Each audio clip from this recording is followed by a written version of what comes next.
All right, it should be recording now. So today we have Cameron Bertuzzi of Capturing Christianity joining us. So just in case someone is watching this and doesn't know who you are, can you just tell us a little bit about yourself and what you do on your channel? Yeah, so I am Cameron Bertuzzi. I run a channel called Capturing Christianity, which is a Christian apologetics channel or organization, and it started in 2017 as a blog. And then a friend of mine convinced me, Mike Winger, actually, we were talking about him before we went live. Yeah. He convinced me to start a YouTube channel. So I started one, started posting some apologetics content, and then just it grew and grew from there to what it is today. We just actually passed 200,000 subscribers. So Yeah. my wife, she was super sweet and nice. She went to the store and got these like balloons that said 200K. Oh, yeah. And so she had them on the bookshelf. I didn't even notice. She came in my office. She was like, I have a surprise for you. And I was like, what is it? And then she like just pointed to the bookshelf. I was like, I didn't even, I just walked into my office, didn't even notice it at all. But yeah, so it's pretty cool. Yeah.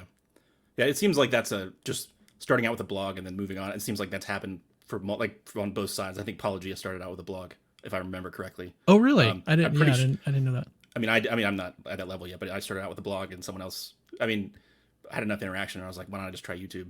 But yeah, I don't know. I feel like I've seen that pattern happen multiple times, but yeah. So just, obviously, like, I want to get to talking about some of the debate and stuff like that. And I kind of want to keep it more just like what we would have done differently, like, down the road. But I also wanted to do, in case, because I'm assuming, I'm sure people from both sides will watch this, but like, I think it would be good to like, I feel like it would be good to almost humanize you in a little bit, just because you're kind of one of those you're kind of one of those figures where it's like loved or hated, and some people in the skeptic community are just like Cameron Bertuzzi, you know what I mean? So anyway, so what I kind of wanted to do with this, other than just talk about the debate at the once we get there, is sort of, I enjoy, for what I've done in the past interviewing, I like to sort of get people's stories and then move into other stuff.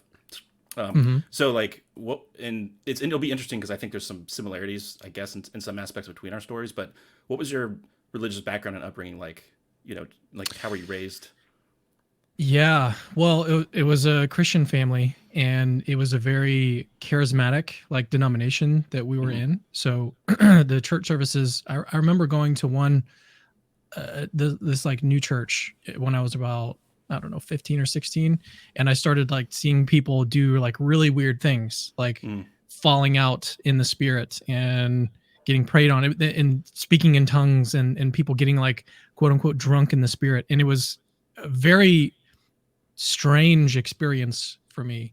And, but that's kind of like what I grew up in. And eventually that became my normal. I almost want to say I was like sort of indoctrinated into like being cool with all of that stuff, like the charismatic movement and stuff.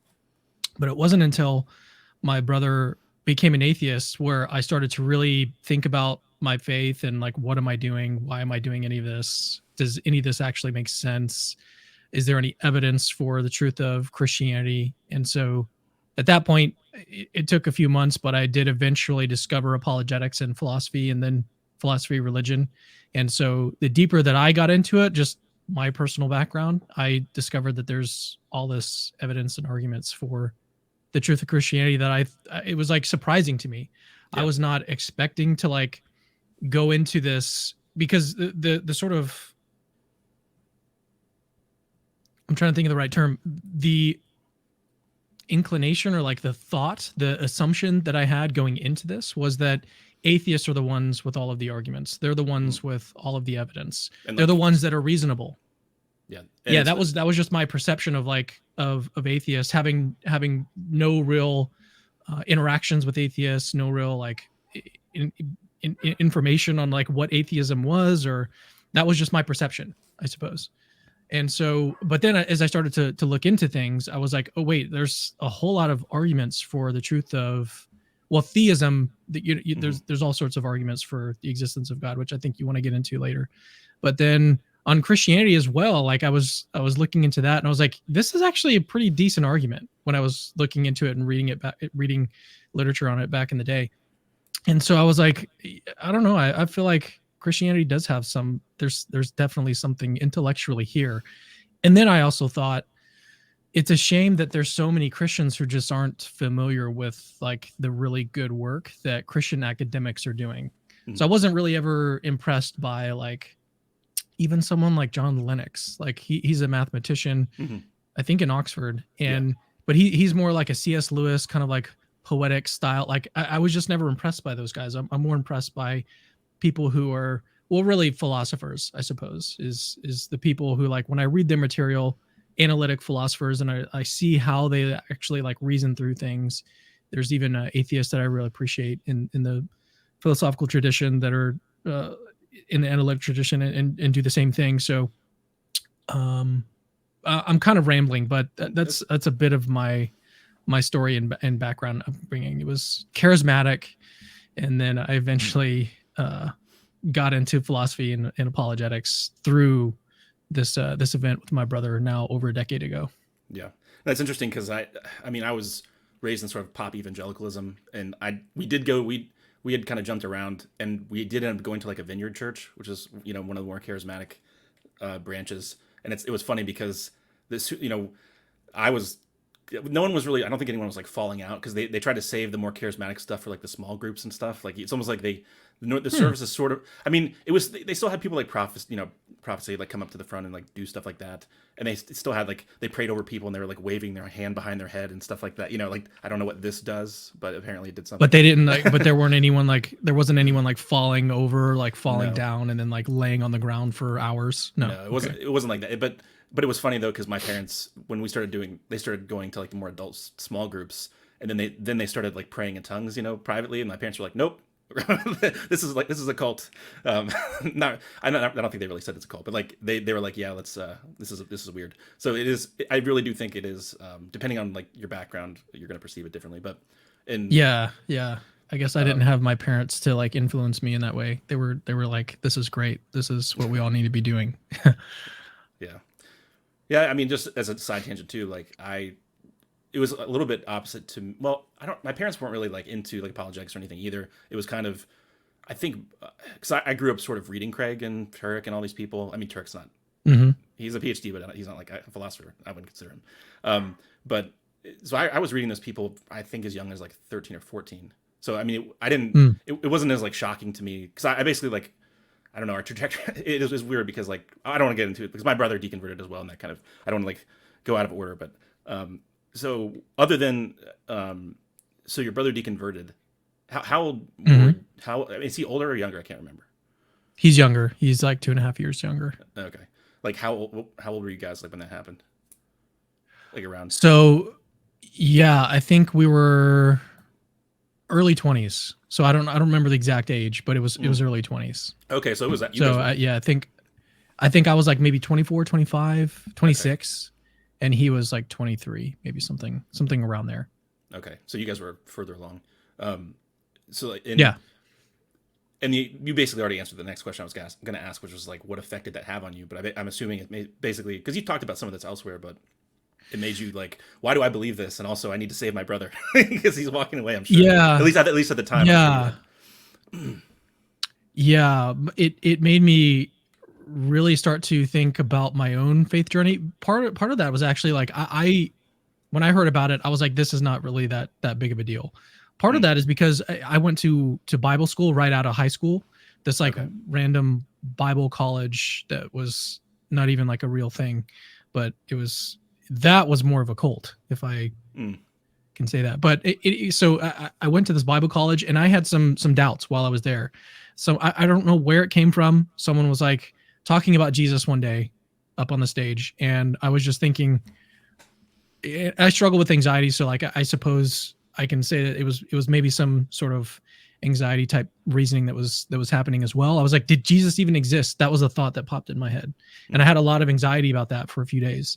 And then just randomly, one of my teachers, and this is not a college that is known for like apologetics or discussing like any of these sort of deeper philosophical issues. But it was only like a couple days later, which was surprising to me, the timing of it, that she was like, well, there's this guy named Josephus. He mentions Jesus. You can actually go look it up on your own. And so she answered a question that I had on my mind just a couple of days after I started to doubt. And so that was like my biggest experience with like doubt, or it wasn't agnosticism or anything, but it was more of like an existential kind of worry that I had. And so I worked through it relatively quickly. And I was just thinking, like, with my brother, I was like, well, this isn't going to be that difficult. Like, we'll just have a conversation, we'll talk about it. But when I talked to him, he had clearly thought about things a lot more deeply than I had. And so we like met for the first time after I learned about it, and the conversation went horribly. I think on both of our parts, we regret the conversation that we had that night. It was like 3 hours long. There was lots of like shouting and yelling, and we have a great relationship now, but back then it was horrible. I was going to say, that sounds familiar. I didn't do anything like that ever. No. Yes. Yeah, it was a really bad experience. I actually have like a talk that I give at churches now where I'll talk about this experience and kind of pinpoint the areas where I went wrong, where it wasn't about love, it wasn't about truth, and it wasn't about knowledge in that conversation with him, even though I thought it was. I thought I was like loving him, trying to get him to come back to Christianity. But really what I was there to do was like win an argument with him. And then it wasn't really about truth for me. Like, I hadn't really thought through these issues. I was going there to defend like what I had previously believed. I wasn't there to go seek truth with him. And then when it comes to knowledge, like, I tried to present like some apologetics argument that I heard like that day. I tried to present to him that night. Yeah. And I was like, so that was just indicative of the fact that it like wasn't about knowledge for me. It was like, it was pretending that I had knowledge and trying to like dump all this on him. And it was just a horrible experience. But yeah, hopefully through that talk and through actually watching my channel, people that are interested can avoid that in the future. If you have a loved one that is experiencing something like that, yeah, don't just like try to go have a conversation with them without putting those three things first: love, truth, and knowledge. But yeah. It was, I guess, I don't know, like, because for us, and again, I think he was in high school. I don't remember how old he was when my brother deconverted, but it was, I think, a little bit more frustrating to me because because he had read, like, I'd read Craig and stuff, and like I had given him On Guard by Craig, which is basically the distillation of reasonable faith. You know, it's that blue book with the sword. Yeah. And he'd like read the whole thing, and it's like, you should know better, you know, like, so like when, at least from my perspective. And so that definitely caused frustrations. And there was times where I don't know, like a couple years before I deconverted, I would like, you know, I'd be like, let's talk every week, and like, let's go over one of Craig's arguments, like each time we talk, and like talk through it. And it just ended up getting like, I don't know. It was a similar. I don't know if it was exactly the same thing, but I'm empathizing with the fact that it's just like trying to beat people over the head. Like, there's a context for, like, okay, we had a formal debate, we had an exchange. Like, there's a context where it's like, okay, let's just talk about this argument and go back and forth. But having like a family relationship and weaponizing it in that context is a little bit different than like, hey, we've agreed to this. You know what I mean? Like, we're both going into this with certain expectations. We know what's going to happen. Like, whereas like a family member, it's like, hey, have you heard about the Kalam cosmological argument? Premise one, you're an idiot. Like, you know what I'm saying? Yeah. No. The first, I would say 2 to 3 years of after he deconverted, the first 2 to 3 years, I was using apologetics as a weapon, like you say, like trying to beat them over the head with an argument. And so I did that, and I discovered eventually that was the wrong approach. That you first have to really legitimately just love your family member. And what does that actually look like? How can you actually love this person even though that you have this deep disagreement with them?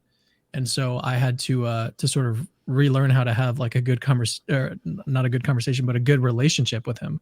And so after we did that, we've had great conversations since, and they just happen organically. Like, we'll be hanging out one night and we'll talk about some political issue or something that's related to, I don't know. And we've had good conversations after the emphasis was then put back on like the primary thing that we need to do is love each other. Then if we have a conversation in the context of a loving, like, brotherly relationship, then great things can come out of it. And instead of it being like this really combative and defensive, you know, posture, it's more of a loving and truth-seeking posture. And the conversations we've had now are way better than I mean, it's not even comparable. Yeah. Well, it looks like, well, I mean, it looks like you guys started a channel together. That's just another another thing I noticed. So, Yeah. so that'll be interesting. I didn't watch the video, but I thought that was interesting. Well, I mean, another question I thought of too is, how, I mean, so your are your parents still like really charismatic or no? I was just wondering That's a how they reacted. Like, so were they like, oh, it's not that big a deal, he'll come back, sort of like what you did, or were they like, oh no, like, he's walking away? Like, how was their reaction like, and like, what's Yeah, their approach now?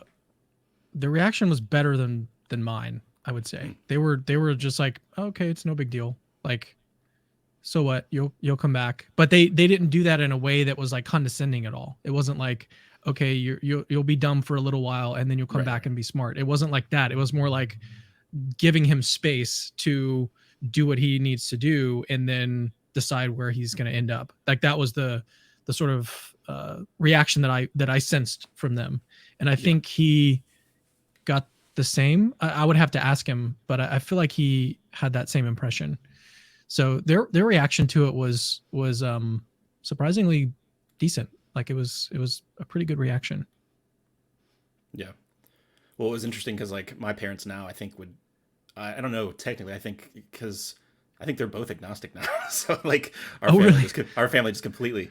But initially though, because I mean they had both, the way it went for them was they had been within like evangelical circles, sort of pop evangelicalism for a while. So like, you know, we were the kind of family that my brother, when because he had doubts from an early age. It's funny, my mom was telling me a story, like when last time I saw her, because they live in, they live like 10 hours away from us, my wife and I now. So, but she told a story about like how my brother from a young age, like she's reading him a story about like Santa, and she's like, I think Jesus is kind of like Santa, like when he's a kid, like a little kid, like doesn't, you know, not that he doesn't exist, but like, you know what I mean? Like he was making these connections when he was like 6, like when, you know, like he was trying to like doubting that early.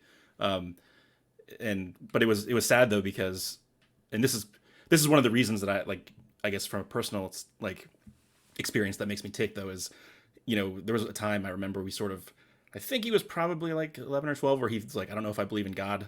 And we were like, my wife and my mom and I panicked, and we're like, you need to say the sinner's prayer, you know, like again, to make sure you're really saved. Obviously I grew out of that kind of theology along, you know, pretty quickly, but like at the time that's kind of traumatizing for a kid, you know what I mean? And like now my mom, like looking back on that kind of behavior, is like, she's like really frustrated that like she ever believed any of that, you know what I mean? So enough about my rant. So you already said like the mistakes, we kind of talked about mistakes made, and you've already said like your relationship is patched up now. Well, not that it was never like I don't know, maybe it was terrible, but like for a little bit. But well, yeah, it was on the rocks for a little while. But it's basically completely, you're good now, basically. Oh yeah, we're on very good terms. He's actually coming over tonight. We play pickleball together. And so I'm assuming how soon around that did you decide? Well, so how soon around that did you decide to start blogging and stuff? I'm assuming that was all connected. Yeah. So the timeline is basically that after I started to get into apologetics, I eventually I went on a journey to seek out like the best place to discuss these issues with atheists. I wanted to find like the smartest atheist that I could find. So the initial place that I went to was A Reasonable Faith. After I found Dr. Craig, I went to his Facebook page and I was looking at the comments there, and I was like, I was just looking for a good place to dialogue with atheists and try to vet out these arguments with them. And the Facebook page was not the place to go. I mean, this was back when it was like, I think Dr. Craig's Reasonable Faith had like 11,000 likes, and it's now got maybe 1 million. It's close to, I mean, it's close to that at least. But I was searching on the search for like a good place to dialogue with atheists. And I was like, after I tried the Facebook page, the Reasonable Faith Facebook page, I was like, this is not it. And so, but I eventually found the Reasonable Faith forums. And so I was dialoguing with atheists there for years, for probably about 6 to 7 years. And so I was just every single day, my wife can tell you, like I would stay up late at night, just like typing on my phone, because I was like trying to respond to all of these really good, smart atheists that were responding and had objections and stuff. And so, but eventually after I noticed, I was like, I had to think about like what am I actually doing with this? Why am I'm spending a lot of time on this? I would be at work like editing photos or doing photography and stuff. I'd be listening to apologetics debates in my ears and like trying to still like be on the forums while I was at work and stuff. I was like, this is obviously like something that I'm very passionate about. And I'm spending a whole lot of time on it. So I may need to, instead of like devoting all of this time to responding to atheists on this forum, why not just like start my own thing and start to like put my thoughts? Cause I would make posts and stuff and like get thoughts from people, but like it all exists on the forums of the Reasonable Faith forums. Why not just start my own blog and start putting my own effort into something? I never anticipated going full time with it. So that eventually led to starting Capturing Christianity as the blog. And then, as I mentioned earlier, it eventually turned into the channel. But it was about, that period, I think, was about 7 years. So I started Capturing Christianity in 2017. And he deconverted shortly after my wife and I got married. And we got married in 2011. So it was about 6 years. Yeah. So you started as a blog, and it seems obviously, well, so I'm not trying to, because you made an announcement that there's like this big, like, so one of the questions I was going to ask is like, what unexpected opportunities has this brought you? But I'm obviously not like reveal it on my channel now, like in general, you know what I'm saying? I think I know what it is, but that's just because I've heard people talk, but like something, just general opportunities that you didn't expect. Like I'm assuming meeting Dr. Craig was one, like those kinds of things. Like, yeah, being able, like, that's probably like the number one thing was like ending up, because I had, when I first started reading about apologetics and like looking into things and listening to debates and stuff, like Dr. Craig was one of the main ones, right? I mean, if you get into apologetics, like you're going to learn about him pretty quickly, and to be able to logically and inescapably be able to start to do work with him was like, just, it blew my mind to be able to actually like do live streams with him and work with him pretty much on a regular basis. Like that I'd never anticipated being able to do. And yeah, it's opened up doors to do other events and other things. So, but yeah, I'm not going to say too much more about the news that I've got to share. It's still a couple weeks away. So yeah. No, I wasn't trying to, that's why I prefaced it with, that's not what I'm trying to do here. Yeah. So, I mean, like, so we had talked a little bit about, before this, just that you've done some in-person interviews and stuff, and just as a random side comment, like I watched some of those and it was interesting because it was like you met Swinburne and like other people like that and got to have in-person interviews. But I think one of the questions you'd asked was like, what's like the position that you're most confident in? And I thought those answers were like really, they weren't what I expected. So like I think Craig said something like, my work in philosophy of time is like what I'm most confident in. I'm like, what? Like, and then what did Swinburne say? Substance dualism or something? I think he was like, yeah. So I was like, I don't know. I just didn't expect, I didn't expect that. Right. Cause I mean, like I understand the motivation for like substance dualism on like Christianity specifically, but like, you know, like what Van Inwagen isn't a substance dualist. I don't think like, it's not like mandatory. I mean, it's definitely, I could be misremembering that. I don't think he is, but anyway. Yeah. Who, Van Inwagen? Yeah, I don't think he's a physicalist. Yeah, that's what I thought that. I just couldn't remember if I was remembering that correctly. Yeah. But yeah, no, because I've seen, at least it's not really popular, but I've seen, I forget the guy, but there's someone there's like this compendium of like contemporary debates in philosophy of religion, and there's like a for and against, and like it's like a Christian defending. Yeah, like I don't know if it's like physicalism, like completely reductive. I don't remember the position, but anyway, I just was surprised that Swinburne answered substance dualism of all the things. But so you've had opportunities with it. Like, what have some of the challenges been? Because obviously, like having a channel like you have, there's going to be challenge. It's not just all sunshine and rainbows. So like, what have been like the challenges you've had to deal with? Yeah. I'd say there's probably two main challenges. One of them is money. Like you don't make a whole lot of money as an apologist, and then you've constantly got to raise funds because we're a nonprofit organization. Nonprofits are constantly in this like raise funds mode. So you've constantly got to think about like, you know, how can we get more donors? How can we get our existing donors to donate more?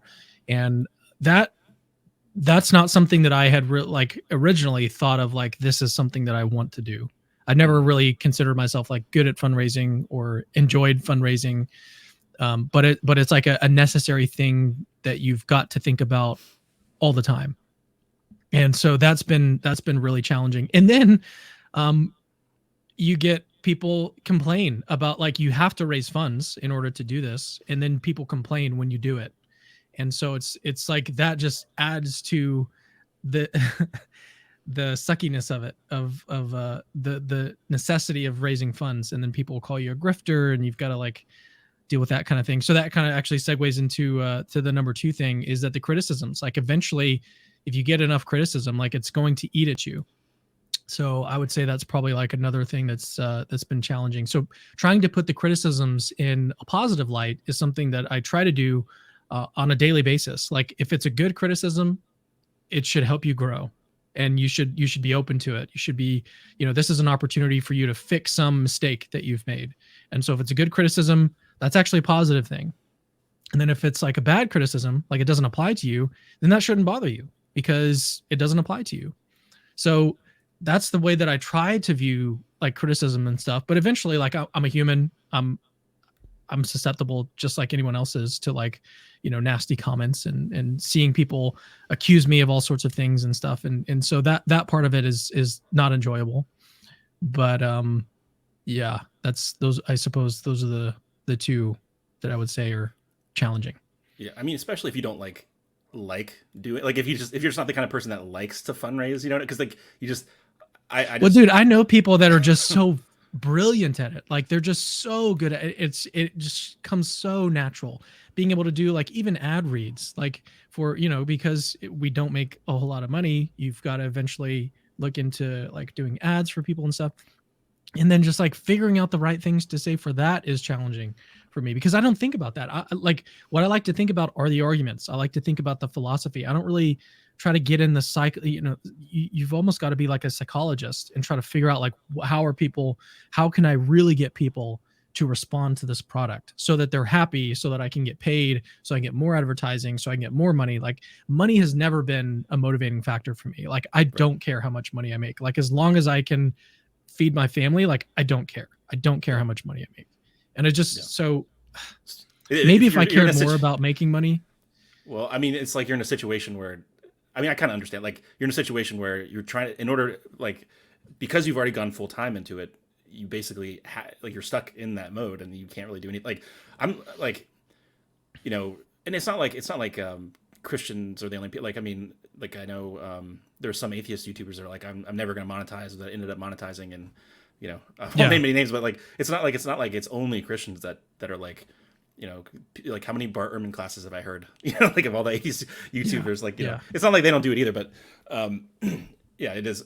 And like the only reason, because we had talked privately, like my channel's not monetized, and the only reason it's not for any like holier than thou reasons. Like part of it is like I'm the same way. Like I just don't. My videos are kind of short anyway, so I don't really want ads because I know YouTube is gonna like, no matter whether you're monetized or not, they will play like an ad at the beginning sometimes if you're not paying for YouTube Premium. But I don't want to add I don't want to add like another ad like in the middle of a 5-minute video. Like there's just, I'm lucky enough to have like sort of a career, and my wife, we don't have any kids, and my wife works, so it's like I don't feel like I have to do that, and that's basically the only reason I don't, is because like if there was some kind of necessity, like if I job, because the company I work for, they wouldn't be able to actually fire me if they figured out what I do. But like if there was something bad that happened like that, then I might consider it. Where it's like, well, I mean, what else? I've already got this going on. But anyway, so yeah, it is challenging, and I don't want to give the impression that like I'm not thankful for the money that people have used to support me, and they didn't have to do that, and no one has to support me, but it is challenging for someone who's just I suppose I guess it does come down to like I don't really care about money. Like I don't want a whole lot of it. I just don't. I want to be able to support my family, but anyways, I'm kind of rambling. No, I understand. So, and this is kind of like, I want to ask this question carefully, because the question is like, how have your views evolved? And I know that there was like the announcement of, you thought about Catholicism, and then we're like, okay, the denomination of the Bertuzzi household is confidential now. So like, I'm not asking you to like identify like what happened exactly. I'm just like, is there any other things like that you've evolved in your views on, like, as you've been thinking about this kind of stuff? So one of them, I guess I can mention at least two of them. So one of them is dualism. Like, I had never really been too crazy about dualism in the first place. I mean, I had kind of grown up being taught that you have a body, a soul, and a spirit. So like this sort of tripartite view of the human anatomy. But eventually I came to hold like, well, probably it's dualism. And so you just got these like, mental substances and then physical substances. So you've got these two different types of substances, and we are souls and stuff. So I had this kind of view for, I suppose, a little while. And then I actually came across the work of a Christian philosopher. His name is Glenn Peoples, who is a very, very big physicalist. And so I looked into his arguments and I was like, yeah, you know what? There aren't a whole lot of good reasons to accept dualism. And so I became not a physicalist, but I became sort of agnostic about the question. And I'm still, I suppose I'm still like in that camp. Like I Really? still Okay, just kind of like, I don't, yeah, I'm not that's one way that my views have changed. So I'm just like, don't really know exactly what to think about that. It's not really an area that I've looked into. I mean, I would suppose like I may even be more open to idealism than dualism, but yeah, I've actually got to interview Josh Rasmussen on his latest book. That's a good reminder. I haven't interviewed him yet on that subject, but so that's one area, and then another one is universalism, which is compatible with pretty much not every denomination, but a lot of denominations, including Catholicism. Like hopeful universalists, you can be a hopeful universalist even as a Catholic. So it's not really like denominationally too. I guess it is narrowing, but it's not too narrowing, because there are still questions about like what happens at the moment of death. There could be some sort of like postmortem opportunity, or like I don't even know what the term would be, like simultaneous at that moment at your death. Like what would happen? Could everyone go to purgatory? I suppose it's possible, but that's a view that I even talked about it recently with Justin Schieber on my channel. Talked about universalism a little bit. So I started out holding the traditional view, went to annihilationism, and now I'm kind of like on the fence about universalism. So, and I think universalism is more plausible philosophically than annihilationism. And then the traditional view, I suppose I still do find it somewhat plausible, depending on which version that you look at. And really, it's going to come down to free will. It's like, if your view of hell is just that people are free to reject God and they can do that forever, then I find that more plausible than something like a fire and brimstone, like a more fundamentalist type view of traditionalism, where, as C.S. Lewis put it, the gates of hell are locked.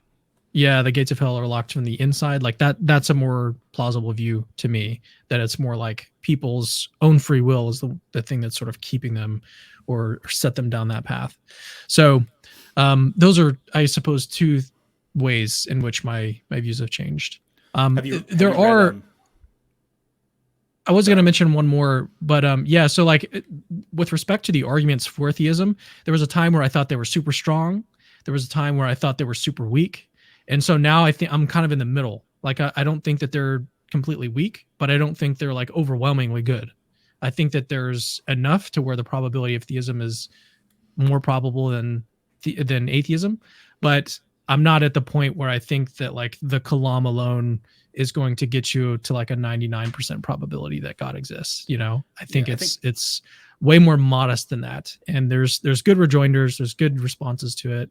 And so it's still an area where people are still exploring and still trying to come to the right view on and stuff. And that's, I suppose, true of philosophy more generally, is that you don't have these like knockdown arguments for very many positions, very many important positions. So you've got to kind of like just figure out where you sit and then represent your side as best as you can. But yeah, that's one way in which my views have changed. So a little bit less what's the term? Dogmatic. So yeah, I mean, I think that view of arguments, though, I feel like would fit more comfortably with like a universalism. Like it's almost like a little bit of a hiddenness flavor, where you could say like, it's like another way that God's existence could be more obvious. But then if you say, well, universalism is true, that sort of takes some of the teeth out of that, because you could say that there's some big like grand story as what I don't know what Josh Rasmussen calls it. I forget what he like nicknamed his the Odyssey, something about some great story. Maybe it is the great story of the Odyssey anyway. But like to me like that, I would agree that if like to me the kind of theism that would make sense is some kind of your universalist picture. And I've even said publicly before that I'm like an atheist as a hopeful universalist. So basically like, because I mean, I would say my yeah, dude, the axiology of theism is a super interesting area. Like what would you prefer? Would you prefer that atheism is true in terms of like what would be good given the suffering in the world? Or would you rather be a theist? Because if you're a theist, most people, including atheists, think that if God exists, there's got to be some reason that he allows the suffering in the world. Right. And so Liz Jackson has talked about this super interesting subject. But I think it yeah, I don't want to get us on I think it would depend on like, so I mean, for example, like depends on what kind of version of theism is what I would say. Like if it's universalistic version where there's like sort of redemption, like recreation and everyone gets to partake in it, then yeah, like that sounds better to me than like, yeah, okay, so like Calvinist God exists and like he damns people for his glory, like okay, like yeah, so there's a reason for everything, but that sucks. Like so it's like I don't want that to be true necessarily. But anyway, I don't want to get too far afield of that. But yeah, no, I appreciate that. It seems like universalist pictures are becoming more prevalent within like philosophy of religion, and I think that makes sense. I really do think there's different ways to read the text to sort of, I would just say like, the biblical text might be the thing that really stands in the way within the Christian tradition, but you can always find different ways to read them. So it's not like if you have really good reasons to think something's philosophically true, you could always, kind of weigh that against what you think the text says and come to some kind of, so it's like a balancing act. But anyway, one of the things I was going to say though is, had you read That All Shall Be Saved by David Bentley Hart? Like if you're thinking about universalism, you should definitely read that book. I'm trying to remember.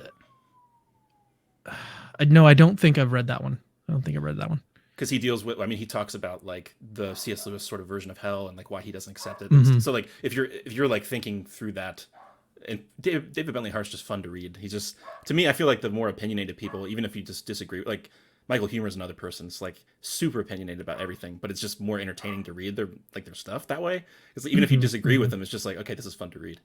David Bentley Hart's like one of those people that he'll say something like way over the top that I disagree with, but I'm like, I'm still glad I'm reading this. Is still fun. But, I didn't really get that impression with another book that I was reading of his. It seemed a little bit wordy and redundant. Oh, it's definitely it's definitely verbose. It's definitely he definitely he locks himself in his library and reads for 20 hours a day, and then he writes all the words that he reads in weird orders. Yeah, I prefer someone like Plantinga, who like his book God, Freedom, and Evil, where it's just like very to the point, succinct. Like here's the reasons why I reject this view. Here's a very clear, understanding of what I'm arguing and everything, and I just don't really get that from him. But I'm not super familiar with his work outside of the one book that I've read of his. Was it the one about theism, like consciousness? I forget. No, it's the one about the beauty of Christian theism. I can't remember the name of it. I'd have to pull it up in my Kindle. Okay, I don't think I've read like The Doors of the Sea, which is a small one about the like problem of evil. He just and then That All Shall Be Saved. I think those are the only. I have other ones that he has written, but I just haven't gotten to them yet. But anyways, to move to the stuff about the debate, and like I said, I would like to try to keep it to just practical stuff. Like we kind of said what we needed to say, I think, to a large extent. Not that we could never talk again about some of that, but I feel like because in the same way that when you sat down with Stephen and Joe, it didn't seem like you guys were really. When you guys did that, it didn't seem like you were like, okay, let's rehash all the stuff we just said. It was more just like, what would we have done differently? Like, what's the future of this sort of format? How could it be better or whatever? But I mean, I'll go first. Like I don't know if you read it, but I did sort of write my thoughts out in a blog.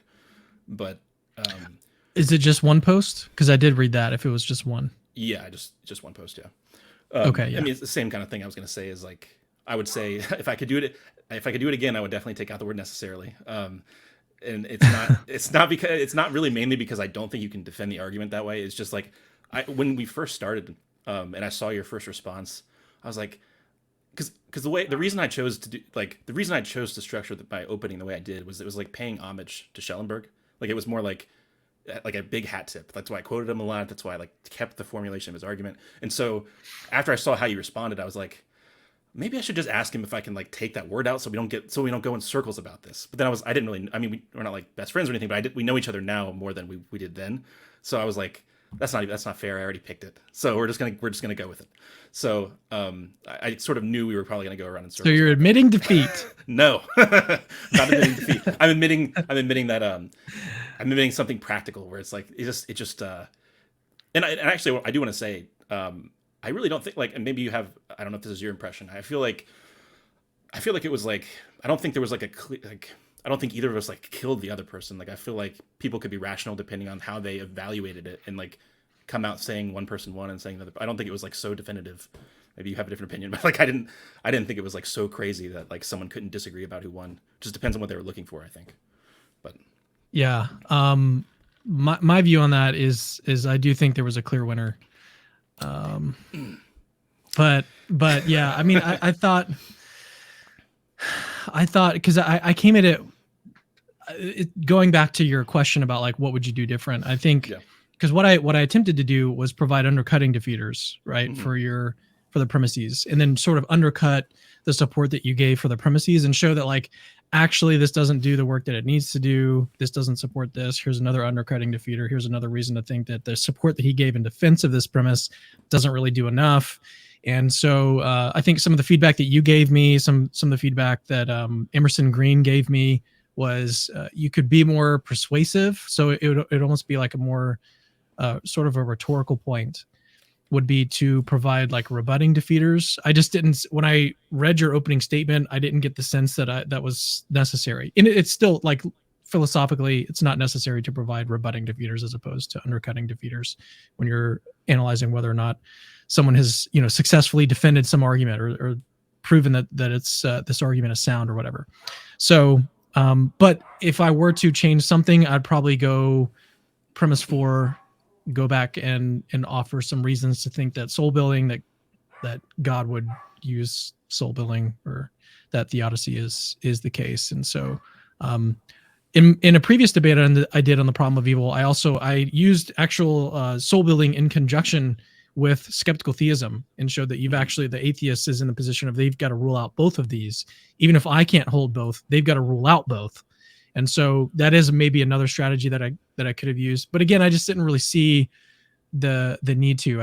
I was interested in hearing what you wanted to defend as an argument for atheism, and then see if you've done your job of defending it. And this is my perspective. I just didn't think that you did that. And so that was the strategy that I took. But if I was doing it different, I suppose I could bring out the big guns, as you put it. Well, I mean, I think it has to do, part of, and that's the thing is like debate, like a formal debate isn't the same thing as like just like philosophers like exchanging papers. It's like rhetoric is part of debate. And so like that's where I was like, I like the fact that I came out pretty aggressively, I think, and you didn't, I think that just like whether or not, you agree who won, I just think like the optics of that, like they're like, it's almost like I made you become Matt Dillahunty. Like, I'm just not convinced. Like, but like just as a rhetorical strategy, like whether or not, you think I did, but I'm just saying like Christians though, the reason I think some people might have like looked at it a certain way is that they're used to like the atheists sort of doing what you did. And then you did it sort of to me. And like, that's why I was trying to point that out and frame it that way in some of the ways that I did it. Cause it like debate is about framing and like rhetoric as much as it is about the arguments, but you already know this. I'm just kind of processing some of that. But yeah, the other thing I would change too would be like I admitted this. I got sloppy with my language sometimes. So like when I said like you're throwing out possibilities or something like that, like I'm not like obviously granting that these are like metaphysically like, so it was more just like a colloquial way of saying like he's just suggesting a bunch of ways the premises could be wrong. But like I just, I was not precise with my language in ways that I would be now if I were to like do it again. That's basically what I'm saying. Yeah. But yeah, I'm trying to think if there was anything else.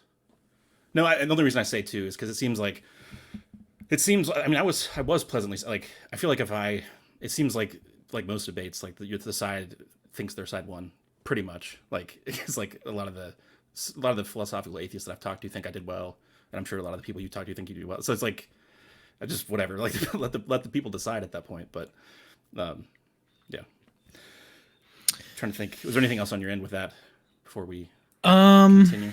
No, I mean, when I think about like a winner of a debate like this, because my approach to this is more philosophical. Like I just want to know the truth of the matter. Like I want to know if this is a good argument. I want to know if it was defended properly, and that the premises are, as you say, more plausible than not. I mean, I still think that Tim McGrew is right, and that all the premises, the conjunction of them, got to be more probable than not. But yeah, I mean, when I think about like a winner and loser, I don't think in terms of like rhetoric. I try to look past that. That was something that I tried to do early on in my apologetics career, if you want to put it that way. But I wanted to like try to. I mean, that's one thing that I actually learned working through in 2014. Craig had his debate with Sean Carroll on God and cosmology and everything, and so my dog is squeezing a toy in the background. It's so distracting. So they had this really good debate, but Sean Carroll, like I initially came away from that debate thinking that he won. Okay. And I think most people did. Most people came away from that debate thinking that Sean Carroll just blew him out of the water. But it wasn't until I actually worked through the transcripts where I was going point by point back and forth in comparing and like, okay, how does this line from this point, like on the Kalam, how did Craig defend it? How did Sean respond to it in his opening statement? And then how, that one thread, how did that turn out? And then working through the transcripts and getting beneath the rhetoric, because there was a lot of rhetoric on both sides. I mean, Dr. Craig obviously is very good at rhetoric. I was about to say, and Sean Carroll, I thought, yeah, but Sean Carroll like was even better at rhetoric in that exchange. I mean, in my opinion, like that's the reason why I think people think that he won that he did so good, is because his rhetoric was better than Dr. Craig's. And I don't think anyone was expecting that. He also had like this kind of air about him that he's the cosmologist, he's the real expert here. And Dr. Craig didn't really have that. He's like the philosopher. He's like, but anyway, so I worked through the transcripts. And so that's what I suppose that debate had an impression on me, where I was like, it really is about the arguments. It's not just about like winning on the surface. I don't really care about that. Like I want to know what the truth of the matter is. And so, yeah, I suppose going back to the point, like rhetorically, I probably could have done a better job in this debate. No, I agree. I'm ultimately like, yeah, I'm not saying ultimately I care about the truth too. I'm just thinking about it in terms of like, it is, debate does have like a performative element. Like it just is like, so, yeah, like if you can make your points in the context of like making them in a way that like tracks with people, like it's good to do that. Like, because Craig, like you said, Craig is pretty much a master at doing that too. So it's like, and I've listened to him talk about like his debate stuff before, like his tactics and stuff. I forget where I actually, and he says the same kind of thing, like debate is an art form. So it is, and he's like, don't do it if you're not ready. Like he's like very, very passionate. Yeah. But no, I agree. Like I just think that I really do think like a lot of philosophy, and again, maybe this is the reason why a lot of you're saying like, and I don't think that people that would reject the argument that I laid out or Schellenberg lays out are like irrational for rejecting it. So I pretty much am where you are, where it's like, I don't think there's a lot of slam dunk arguments for or against. I really do think it does. I think philosophy sort of bottoms out into intuitions. Like, we just have to sort of be like, okay, here are these like better. And that's one of the things too, where there was a time where it's like, like even if you give you give a premise and it's like, well, here's an argument for the premise, and it's like, well, what's your argument for the step, that premise and that argument? It's like, well, it can't be arguments all the way down. Like eventually you're just bottoming out and like some kind of intuition or seeming or whatever. So it's almost just like you gotta eventually just like on both sides sort of lay bare what is that like sort of intuition, and then sort of try to talk about it. Like, that's all you can really do. I mean, at the end of the day, because like beneath the window dressing, it really, a lot of at least the ones that are like less empirically attached to reality, like sort of like certain theistic arguments, like about even contingency, like people just have different intuitions about like sort of contingency stuff. So it's like, okay, here's my intuitions bottom out here, and there's where yours bottom out. Let's just sort of talk about whose are better. You know what I mean? It's all, to me, that's like all you can really do with some of these higher level philosophical arguments. But Yeah. I came to that conclusion as well. There was a time where I really thought the arguments were super strong, and then there was a time where I was like, okay, none of these are really good. And actually, that was a result of seeing what you saw, that it really does just come down to like a clash of intuitions. But then I discovered some other arguments that I was like, okay, well, actually, I don't know about that. But I did want to mention at some point that I come at this conversation from the viewpoint of a reformed epistemologist. So I am very much in the tradition of like Al Plantinga, who doesn't think that you've got to have these like really good solid arguments for your belief in Christianity in order to be rational or warranted in holding Christian belief. So the arguments and discussing arguments, like it's good. I think it's healthy. I think it's important, but ultimately it's not going to determine, in my view, it's not going to determine who is rational or who's irrational, whether or not my belief is unwarranted, whether or not I've got knowledge about Christian belief. I think that's a sort of ulterior thing. So I put a lot of emphasis on defeaters, because if you've got a good defeater, there are these clauses in like Reformed epistemology where if you've got a defeater for your position, then you're no longer rational. You're no longer warranted in holding your belief. And so I think it's really important to work through those. That's one of the reasons why I tried to put a lot of effort into studying the problem of evil and having debates on the problem of evil, seeing if there are any good arguments, or not good arguments. That's the wrong term to use, but any sound arguments. So what am I saying here? Reformed epistemology. Yeah, I think that arguments it's like a fun exercise, and it's not that they're not important, but ultimately it's not like the thing that my belief in Christianity is based on. Like, it's not based on some argument for the resurrection. Like, that's not why I'm a Christian. It's not some argument for God's existence. That's not why I'm a Christian. It literally just seems to me like Christianity is true. And I don't have any defeaters. At least seems to me like I don't have any defeaters. So that's the reason why I'm a Christian. And I think that like atheists need to adopt something similar. I don't know that they can, because again, Alvin Plantinga's view is sort of all tied up with like a proper functionalist account, and proper function is kind of like tricky to square with naturalism. I'm not making that argument right now, but I'm just saying that like it's kind of tricky for an atheist to do that. But I think ultimately they should do something like that. So if they want to take like a more phenomenal conservatism route, where they're going to say, just it seems to you like something is a case, and you've got some justification for thinking it in the absence of defeaters. So I think atheists should do the same thing. Like, they shouldn't base their atheism on arguments, because I mean, if I'm being honest, I don't think that there are many arguments for atheism per se. I think that there are arguments against specific versions of theism, but there's not like some massive supernova argument that atheism is more probable than theism. And so ultimately it is, I think, going to come down to not necessarily, I'm not saying that it's like a clash of intuitions, but each of us, I mean, we've got to defend the view that we find ourselves having, right? And we've got to do the best that we can within the tradition that we sort of find ourselves in. I think that's more of almost a more respectable, more mature way of looking at these issues. But yeah, I think that, I mean, epistemology is so important, and people gloss over that. They think that arguments are the be all end all when they're not. And so it's just super important to get one's epistemology straightened out before they approach these sorts of issues. So I suppose that's one of the reasons why I wanted to bring it up, is sort of situate the importance of debates, is that it's good to discuss arguments, very important, but depending on, if you think Dustin won, if you think I won, it shouldn't really affect your position too much.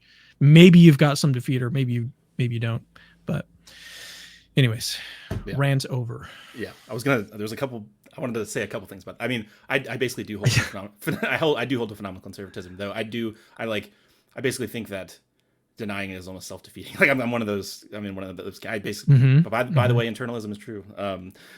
Externalism is false. But anyway, but I would say too that like appearances and seemings, though, like, it's not just that, like, I don't know if it's the same. Like, so we're comparing.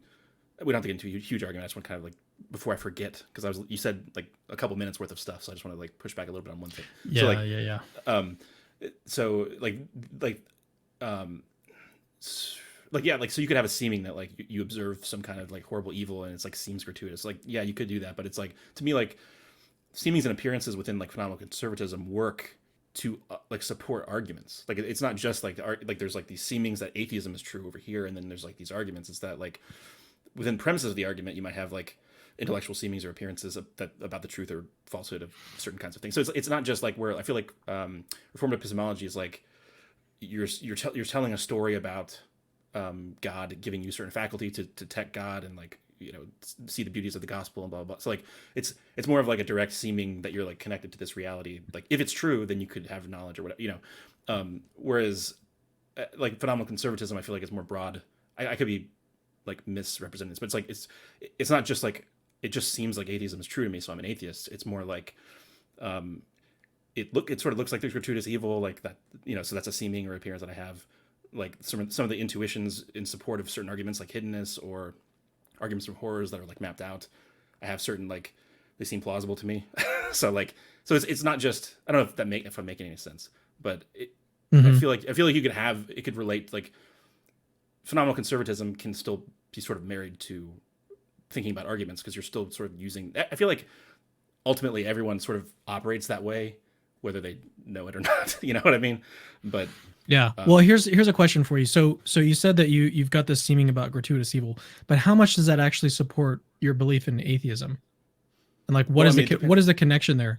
Because so here's my thought is that suppose that you do have this intuition. I mean, Perry Hendricks thinks that people don't really actually have this intuition that gratuitous evil exists. But suppose that you do, like, you've got to combine that with a premise that says, if God exists, there is no gratuitous suffering or something along those lines. And then premise two, the premise that you're discussing is, well, it seems to me like there is gratuitous suffering. But what that does is it only rules out this one very specific version of God. That is this perfect being theism, tri-omnitheism. But that leaves open a whole range of options, a whole range of theistic options. So how much does it actually support your belief in atheism as opposed to, your non-belief in the existence of like a perfect being? Right. So like the way I would cash it out is like, so I'm an atheist with respect to like, I don't think that there are any deities. So it really just depends on how we're using words. So like, if we're talking about just like omnitheism, which is how typically like not always, but a lot of people in philosophy typically just talk about capital T theism.